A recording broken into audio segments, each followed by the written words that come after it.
Good evening. The television and radio stations of the United States and their affiliated stations are proud to provide facilities. Nixon. In the election of 1860, Abraham Lincoln said the question was whether this nation could exist half slave or half free. In the election of 1960, and with the world around us, the question is whether the world will exist half slave or half free, whether it will move in the direction of freedom, in the direction of the road that we are taking, or whether it will move in the direction of slavery. I think it will depend in great measure upon what we do here in the United States, on the kind of society that we build, on the kind of strength that we maintain. We discussed tonight domestic issues, but I would not want that to be any implication to be given that this does not involve directly our struggle with Mr. Khrushchev for survival. Mr. Khrushchev is in New York, and he maintains the communist offensive throughout the world because of the productive power of the Soviet Union itself. The Chinese communists have always had a large population, but they are important and dangerous now because they are mounting a major effort within their own country. The kind of country we have here, the kind of society we have, the kind of strength we build in the United States will be the defense of freedom. If we do well here, if we meet our obligations, if we're moving ahead, then I think freedom will be secure around the world. If we fail, then freedom fails. Therefore, I think the question before the American people is, are we doing as much as we can do? Are we as strong as we should be? Are we as strong as we must be if we're going to maintain our independence? And if we're going to maintain and hold out the hand of friendship to those who look to us for assistance, to those who look to us for survival.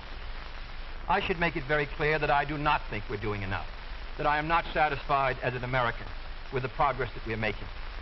This is a great country, but I think it could be a greater country.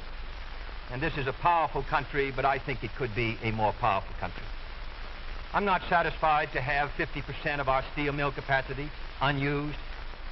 I'm not satisfied when the United States had last year the lowest rate of economic growth of any major industrialized society in the world, because economic growth means strength and vitality.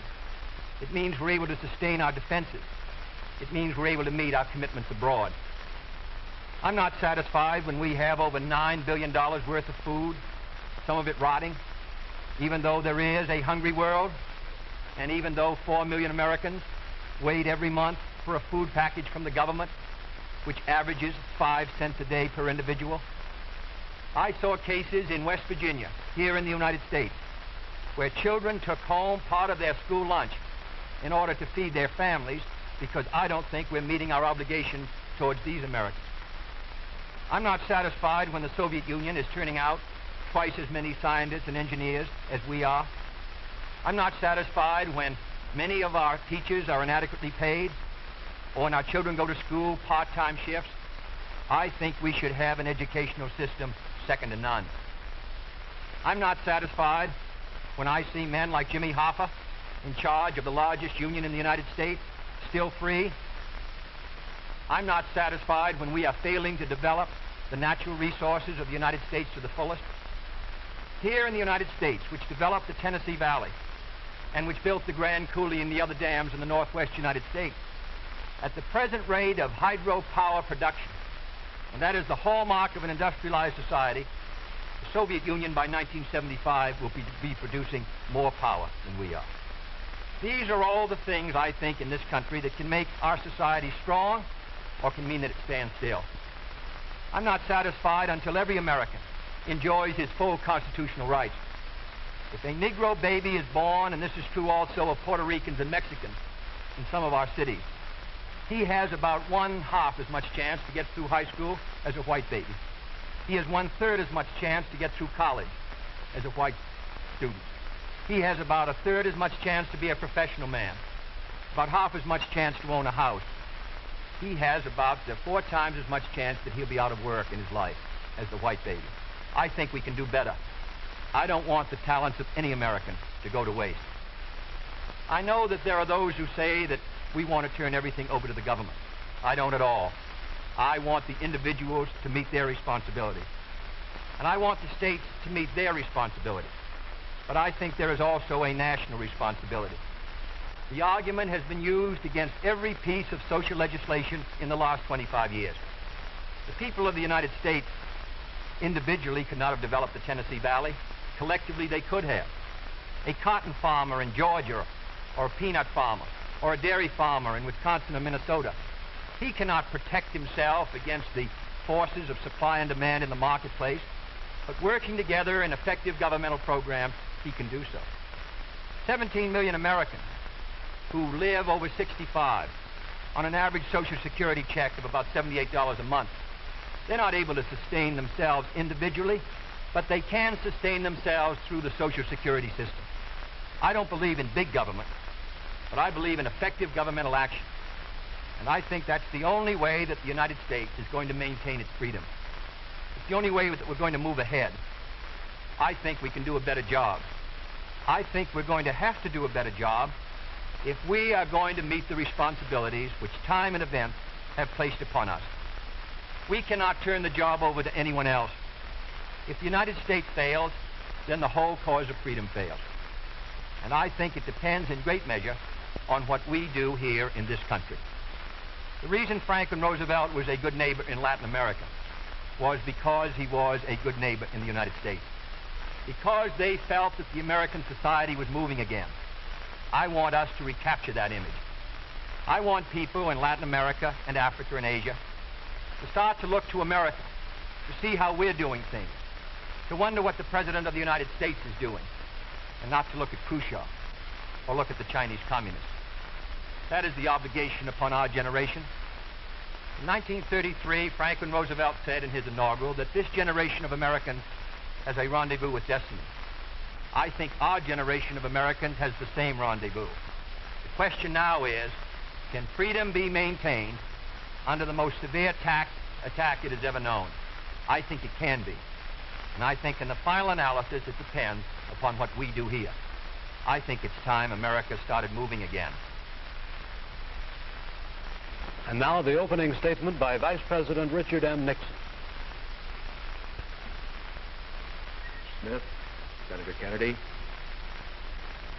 The things that Senator Kennedy has said, many of us can agree with. There is no question but that we cannot discuss our internal affairs in the United States without recognizing that they have a tremendous bearing on our international position. There is no question but that this nation cannot stand still because we are in a deadly competition. A competition not only with the men in the Kremlin, but the men in Peking. We're ahead in this competition, as Senator Kennedy, I think, has implied. But when you're in a race, the only way to stay ahead is to move ahead. And I subscribe completely to the spirit that Senator Kennedy has expressed tonight, the spirit that the United States should move ahead. Where then do we disagree? I think we disagree on the implication of his remarks tonight and on the statements that he has made on many occasions during his campaign to the effect that the United States has been standing still. We heard that later. Looking then to this problem of how the United States should move ahead and where the United States is moving, I think it is well that we take the advice of a very famous campaigner. Let's look at the record. Is the United States standing still? Is it true that this administration that Senator Kennedy has charged has been an administration of retreat, of defeat, of stagnation? Is it true that as far as this country is concerned, in the field of electric power, in all of the fields that he has mentioned, we have not been moving ahead? Well, we have a comparison that we can make. We have the record of the Truman administration of 7.5 years and the 7.5 years of the schools. We have built more schools in these last 7.5 years than we built in the previous 7.5, for that matter, in the previous 20 years. Let's take hydroelectric power. We have developed more hydroelectric power in these 7.5 years than was developed in any previous administration in history. Let us take hospitals. We find that more have been built in this administration than in the previous administration. The same is true of there's been more growth in this administration than in its predecessor. But let's not put it there. Let's put it in terms of the average family. What has happened to you? we find have gone up 5 times as much in the Eisenhower administration as they did in the Truman administration. What about the prices you pay? We find that the prices you pay went up 5 times as much in the Truman administration as they did in the Eisenhower administration. What's the net result of this? This means that the average family income went up 15% in the Eisenhower years as against 2% in the Truman years. Now, this is not standing still. But, good as this record is, may I emphasize, it isn't enough. A record is never something to stand on. It's something to build on. And in building on this record, I believe that we have the secret for progress. We know the way to progress.